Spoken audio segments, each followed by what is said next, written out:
ஜீவநீரோடை ஊழியங்கள் வழங்கும் இதயத்திற்கு இன்று ஒரு சிந்தனை. எந்த சூழ்நிலையிலும் தேவனுடைய கிருபை என்பது எந்த சூழ்நிலையில் எதை தேவன் நமக்கு அளித்தால் அந்த சூழ்நிலையை நாம் வெற்றியாக கடந்து போக முடியுமோ அதனை நமக்கு அளித்து ஆதரிப்பதுதான். எனவே எந்த நிலைமையில் நாம் நிற்க நேரிட்டாலும் அந்த நிலைமையில் நம்மை தாங்கி நடத்த தேவன் எதையாவது செய்வார் என்பதே விசுவாசம்.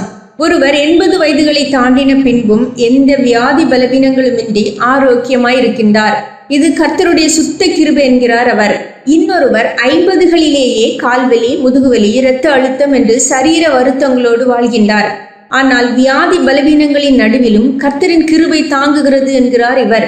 இங்கே நாம் பார்ப்பது என்ன? ஒருவரை வியாதி பலவீனமின்றி வாழ வைக்கின்ற அதே தேவ கிருபை இன்னொருவரை வியாதி பலவீனங்களின் நடுவில் தாங்கி நடத்துகின்றது. நல்ல ஆரோக்கியத்தோடு இருப்பது கிருபை என்பதால் ஆரோக்கியம் இல்லாமல் இருப்பவர் கிருபை பெறாதவர் என்று அர்த்தமல்ல. தேவ கிருபை ஒவ்வொருடைய வாழ்க்கையிலும் ஒவ்வொரு விதமாக செயல்படுகிறது. பிரச்சனைகளை வரவிடாமலும் கிருபை செயல்பட முடியும். பிரச்சனைகளை சந்தித்து விழாது நிற்கும்படியும் கிருபை செயல்பட முடியும். ஆபிரகாமிற்கு செல்வ வளங்களை கொடுத்ததும் தேவனுடைய கிருபைதான். அனைத்து செல்வங்களை இழந்த யோபுவை நம்பிக்கை இழக்காதபடி தாங்கி நிற்க வைத்ததும் கிருபைதான். சாலமன் ராஜாவிற்கு ஆஸ்தி செல்வங்களால் அதிக சௌரியங்களை கொடுத்ததும் கிருபைதான். அப்போஸ்தலனாகிய பவுலுக்கு அவ்விதமாக எதையும் கொடுக்காமலே அதிக மன அமைதியோடும் நிறைவோடும் வாழ உதவி செய்வதும் தேவ கிருபைதான். சுருக்கமாக கூறுவதென்றால் தேவனுடைய கிருபை ஒவ்வொருடைய வாழ்க்கைக்கும் போதுமானதாய் இருக்கிறது.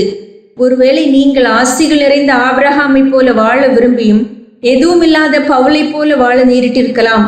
அதற்காக வருந்தாதிருங்கள். உங்களின் தேவை தேவ கிருபைதான்.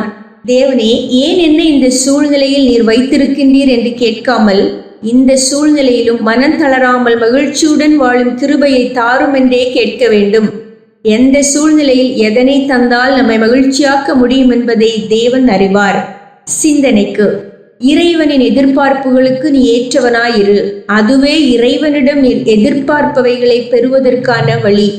இறைவனின் எதிர்பார்ப்புகளுக்கு நீ ஏற்றவனாயிரு. அதுவே இறைவனிடம் நீ எதிர்பார்ப்பவைகளை பெறுவதற்கான வழி.